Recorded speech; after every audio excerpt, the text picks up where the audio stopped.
Conversa Fiada está de volta. Eu queria até, falando em empresas, João, eu queria te apresentar uma empresa que faz aqui, com todo carinho, a decoração do nosso cenário, né? Que é a Nature Gift. Você que está chegando a Montes Claros, que quer dar um presente legal por ocasião de casamento, de amigos, essas coisas, lá é o lugar. Eles, inclusive, mandam entregar o presente na véspera do casamento sem nenhum custo adicional ao que você pagou pelo presente. Queria também te apresentar esse artista plástico que está colocando as telas aqui hoje no nosso programa, especialmente para te homenagear, que é o Luiz Cláudio Guimarães. Ele é um contador, é um funcionário público, é meu colega na Codevasf, mas também tem essa habilidade como artista plástico, tá bom? Foi tudo para você. Mas vamos voltar aqui ao assunto dos impostos. Diz no Brasil que os impostos são muito escorchantes. Eu queria que você comentasse sobre isso. Paga-se muito imposto aqui em relação a outros países? Faz um paralelo disso para a gente. Tá. A gente paga muito imposto. Essa frase está certa. Assim, de forma geral, a gente paga muito imposto e muitos impostos. Acho que o grande problema está até nessa segunda afirmação. A gente sabe, existem vários cálculos aí hoje que vão te falar que 30% do faturamento do empresário vai para imposto, 40%, 50%.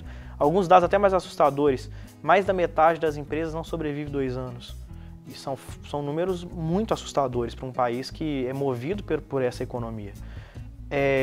O grande problema, na minha opinião, até não é o tanto de dinheiro que é gasto com imposto, porque imposto reverte para a população. Você está pagando um imposto aqui, mas isso significa saúde pública, significa educação, em tese, né? Se não houver nenhum tipo de desvio.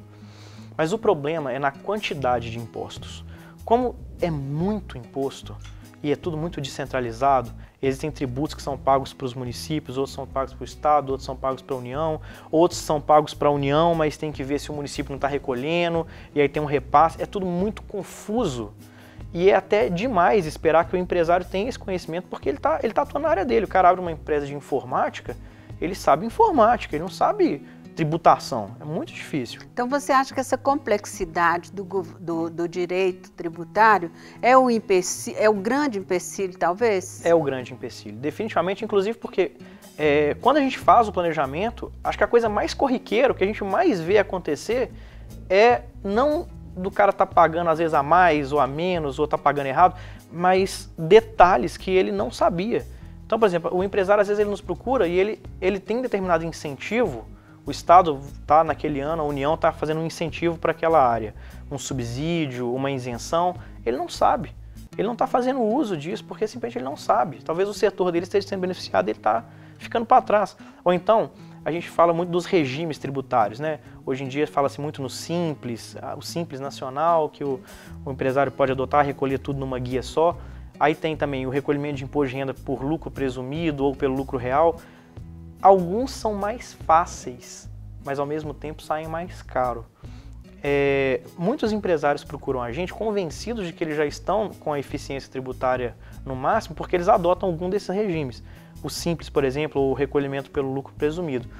Só que basta a gente fazer uma pequena análise da empresa, do tamanho dela, do tipo de movimentação de capital que ela tem, que a gente vê que ela já atingiu um determinado tamanho, que esse tipo de recolhimento agora não é bom. É ineficaz, ele está pagando mais do que ele pagaria. Então é isso, o Simples, por exemplo, é muito fácil para abrir uma empresa, mas dificulta para ela crescer, talvez? Não é nem que ela dificulta para crescer, mas em um determinado momento ele tem que ser deixado para trás. Ele já não é mais eficiente o suficiente. Isso é mais claro com o recolhimento do imposto de renda pelo lucro presumido e pelo lucro real. Até um certo ponto é interessante fazer o recolhimento pelo lucro presumido. Mas dependendo da faixa de faturamento da empresa, de como que ela funciona, da própria estrutura, é preferível recolher pelo lucro real. Então, isso tudo é muito pontual, né? Vai de empresa para empresa, mas são essas complexidades, esses melindres que tornam pagar tributo tão difícil. E é importante você ter uma assessoria por causa disso, porque senão você vai realmente se confundir no meio desse labirinto aí, sem sombra de dúvida. Então, uma reforma tributária é mais do que necessária, né? Sempre está falando nisso e tudo mais. O que você acha que emperra isso? Você acha que a capacidade do governo arrecadar tanto pelo fisco, que impede, está tudo muito bom para ele, né? Ou o que você acha que mais emperra? Você acha que os atores todos estão convencidos de que essa reforma é necessária? Eu acho que não tem nenhum cidadão no Brasil hoje que acha que está bom, do jeito que está. Acho que todo mundo sabe que está difícil e que a gente precisa passar por uma reforma tributária de alguma maneira. Nem que seja para reorganizar isso. São leis tributárias extremamente antigas, até com redação ultrapassada em alguns casos. E eu acho que o que trava isso não é nem a questão de arrecadar menos. É possível fazer uma reforma tributária hoje de forma que a arrecadação do Estado continue a mesma, continue alta, porque é pesado, a arrecadação é muito alta. Falta política, né?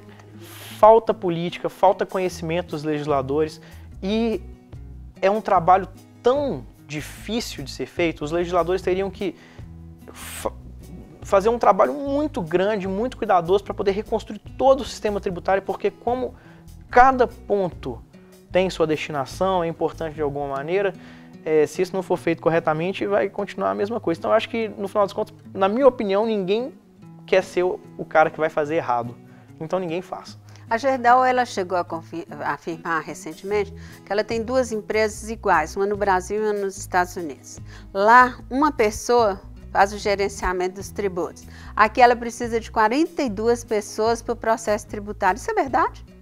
Eu não sei no caso mas é possível? Perfeitamente possível. Tem países que a coisa é muito mais simples. Você vai ter alguns países europeus aí que pagar imposto é a coisa mais simples, vai emitir uma guia e pagar.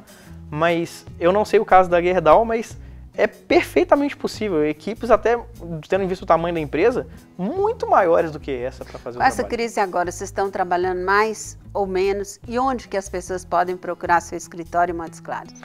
Mais. Estamos trabalhando mais. Uma das coisas que motivou as pessoas a começarem a procurar o planejamento tributário é justamente porque começou a se tornar necessário fazer o planejamento tributário. O nosso escritório aqui em Montes Claros fica na rua Correia Machado, 1025, sala 801. É um prédio próximo à prefeitura, ali na região central, próximo ao fórum. Pode entrar em contato com a gente pelos e-mails, a gente tem no nosso site que é www.cegadv.com.br. Pode conversar comigo, conversar com meus sócios. Vale muito a pena conhecer o trabalho, não só meu, mas também tem outros advogados que fazem isso, que não seja comigo, mas o empresário precisa de ter um atendimento especializado, isso é fundamental. Bom, imposto é sempre um assunto que interessa todo mundo.